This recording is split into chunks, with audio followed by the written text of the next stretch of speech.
In the first reading today, Moses, in speaking to the people of Israel, tells them that they are entering into an agreement with God. And in so doing, they are to follow all the laws and the statutes that the Lord has laid out.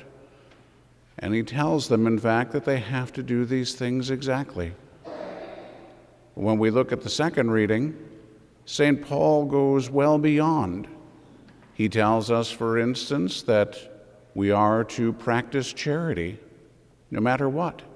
Even if there are people who aren't charitable to us, we still have to be charitable to them.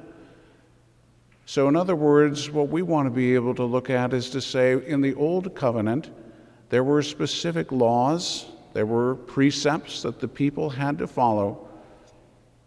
We too have to follow the precepts of God, but the motive is different. We want to follow it out of charity. In fact, if we are charitable, we will automatically follow the law, because God's law is what is right, what is just, what is perfect. So we can follow the law simply because that's what's written down and that's what we have to do, or we can practice charity, love of God and love of neighbor. And if we do that, we will automatically be doing everything, whether it was written down or not, because it's all comprised under charity. That is the greater thing. When God speaks from the cloud and tells the apostles that this is his beloved Son, listen to him, what did Jesus command us? To love.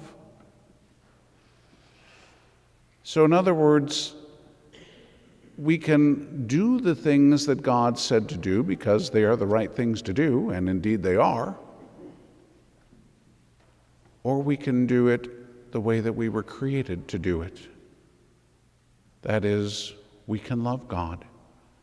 And in loving God, we will automatically do everything that he has asked because we're truly loving.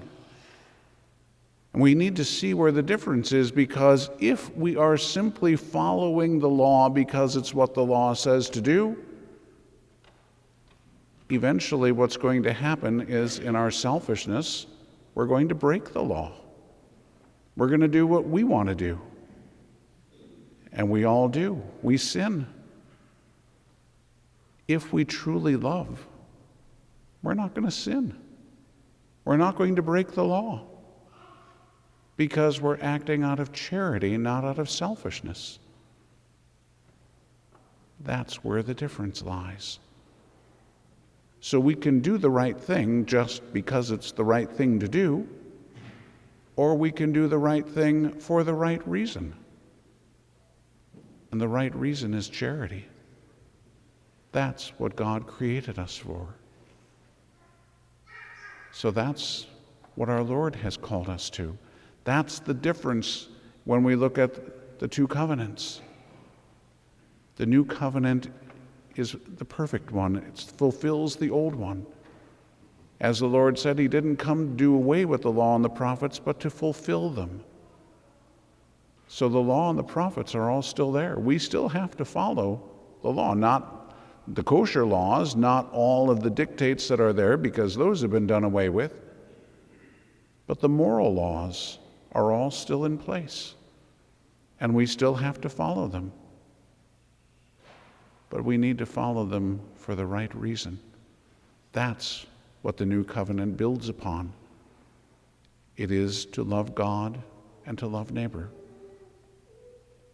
As St. Augustine said, love and do what you will. Or as St. Paul said, love never wrongs the neighbor. So if that's the way we're going to be, we will follow the law. We will follow it perfectly. But we will follow it for the right reason.